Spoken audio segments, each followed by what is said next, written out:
Yes, katwongere twifurize ikaze n'ibihe byiza kuri wowe udukurikiranye muri aka kanya. Twizere ko ari ukomeje kumererwa neza. Tugwaye ikaze makuru agezweho, amakuru akomeje kugenda agaragara ku butaka bwa Repubulika Iharanira Demokarasi ya Kongo. Kugeza amagingo anga rero ibintu bikomeje kugenda bishobora kugenda bizamba hagati y'igisirikare cya Repubulika Iharanira Demokarasi ya Kongo FARDC ndetse n'umutwe twaje intwaro wa M23. Aho rero kugeza amagingo anga ya igisirikare cya Repubulika Iharanira Demokarasi ya Kongo cyakwiye imishwaro gute. Byose turaza kubigarukaho. Aho rero ku kibuga cy'indege cya Kavumu, ikibuga cy'indege rero umutwe wa M23 ukaba ushaka kukigarurira. Aho rero kuri uyu munsi ahagana ku saa 5 z'amanywa iki kibuga cy'indege kikaba cyari kirimo kirasatirwa ku buryo bukomeye cyane. Aho rero umutwe wa M23 wari mu birometero bisaga 9 uvuye kuri iki kibuga cy'indege cya Kavumu. Rero muri rusange amakuru tubafitiye ni menshi, aho rero tuza kwikoza kuri situation ya Bukavu. Aho rero umutwe twaje intwaro wa M23 ukomeje kugenda usatira hano Bukavu. Aho rero Bukavu yamaje kugenda izenguruka ku buryo bukomeye cyane. Ibingi byose turaza kugenda tubigarukaho. Ni mu gihe kandi mani makuru Perezida Tshisekedi Tshilombo akomeje kugenda yinangira inama bakomeje kugenda bamugira yo kugana inzira ya diplomasi cyangwa se inzira y'ibiganiro, akabasha kuganira no mutwe twaje intwaro wa M23 bityo bakabasha kurebera hamwe icyashoboka kugira ngo babashe kurimbura cyangwa se kurimbura umutekano muke ukomeje kugenda ugaragara ku butaka bwa Repubulika Iharanira Demokarasi ya Kongo, dore ko bikomeje kugenda bituma abantu benshi batekereza byinshi bikomeje kugenda bigaragara ku butaka bwa Repubulika Iharanira Demokarasi ya Kongo. Bikomeje kugenda bituma bamwe abaturage bagira ubwoba cyane cyane mu baturage batuye hariya mu mujyi wa Bukavu.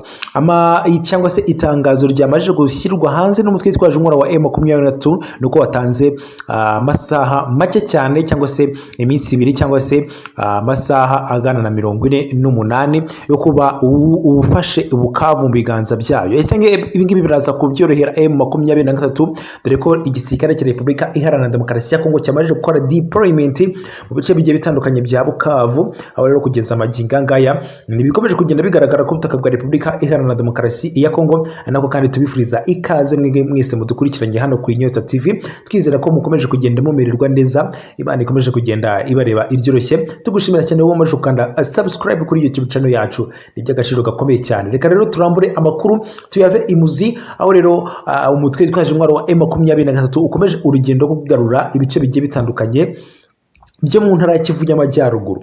Rero umutwe wa M23 nyuma yo kwigarurira umujyi wa Goma mu buryo navuga bworoshye cyane, kuko byarayoroheye M23 kwigarura uyu mujyi wa Goma, ndetse rero kuba amakuru wakumva ko M23 yigaruriye umujyi wa Bukavu ni ibintu byoroshye cyane. kuba rero umujyi wa Bukavu ushobora kongera kujya cyangwa se ushobora kujya mu biganza by'umutwe twaje intwaro wa M23, nkuko rero batanze itangazo rivuga riti tugomba kwigarurira uyu mujyi wa Bukavu mu masaha asaga 48 gusa. Aho rero tuvugana ubu ngubu hasigaye amasaha makeya, nkuko bakomeje kugenda babitangaza ko umujyi wa Bukavu bugomba kuyigarurira. Bamwe rero mu baturage bakaba bakomeje kugenda bagira ubwoba bukomeye cyane. Bamwe rero bakomeje kugenda bava mu byabo bavuga bati intambara none igiye kubera hano Bukavu ni intambara idasanzwe. Aho rero igisirikare cya Repubulika Iharanira Demokarasi ya Kongo kugeza amagingo anga cyahiye ubwoba, aho rero kiri gukora deployment mu bice bigiye bitandukanye kugira ngo umutwe wa M23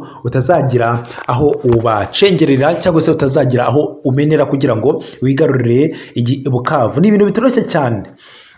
Muri rusange rero M23 ikaba ikomeje kugenda yunguka imbaraga zidasanzwe mu byerekeranye n'igisirikare. Aho rero ibintu navuga nuko bamwe mu rubyiruko bakomeje kugenda biyumva mu witwe wa M23 cyane cyane mu baturage cyangwa se urubyiruko rutuye muri Goma bakomeje kugenda biyumvamo iyi M23 bitewe nuko iyi M23 yakomeje kugenda igaragaza icyizere cy'ejo hazaza cy'abaturage, ndetse kugeza amagingo anga bamwe abaturage bakaba bakomeje kugenda biyumvamo uyu mutwe wa M23, ndetse bakaba baramaje kugenda basobanukirwa impamvu M23 irimo irarwana cyangwa se byinshi. Rero ngibi bikaba bitandukanye n'uburyo M23 yigaruriraga umujyi wa Goma muhara mu bihumbi 2000 2013 nibwo M23 yigaruriye Goma ndetse iza kuza no kwitakaza mu biganza byayo, ariko abaturage iki gihe ntabwo bari bakamenya impamvu mu by'ukuri M23 irimo irarwana inkundura, ndetse aho rero ukuntu navugaga ko bitandukanye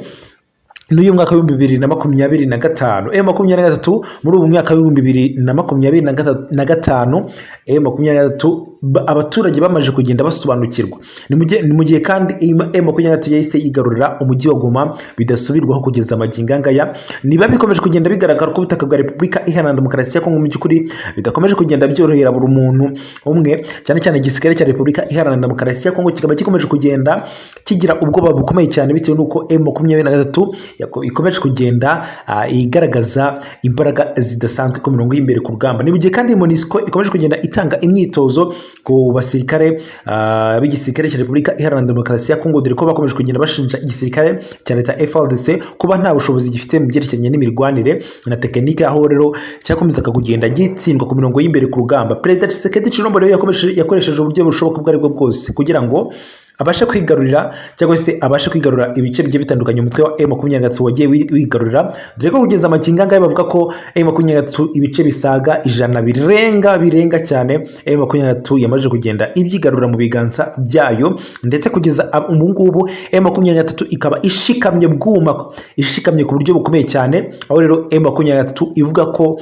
ibice byose yagiye yigarurira harimo za Kanyabayonga, harimo za Shasha, harimo Goma, abaturage bagomba kubaho mu mutekano usesuye, ndetse Bwana Lawrence Kanyuka n'umuvugizi wa M23 cyangwa se wa Alliance Fleuve Congo yakomeje kugenda atangaza impamvu M23 irwana ndetse n'intego zayo. Akomeza kugenda avuga ko intego yabo ari ukuba amahoro mu burasirazuba bwa Repubulika Iharanira Demokarasi ya Kongo agomba kuboneka mu buryo bukomeye cyane, ndetse abaturage bakaba basubira mu buzima busanzwe, ndetse abaturage bahunze bavuye mu byabo bagomba kugaruka mu byabo. Niyo mpamvu rero M23 ifite iyo ntego, kandi mu by'ukuri ni intego nziza cyane, aho abaturage rero kugeza amagingo ngaya bakomeje kugenda biyumvamo iyi M23.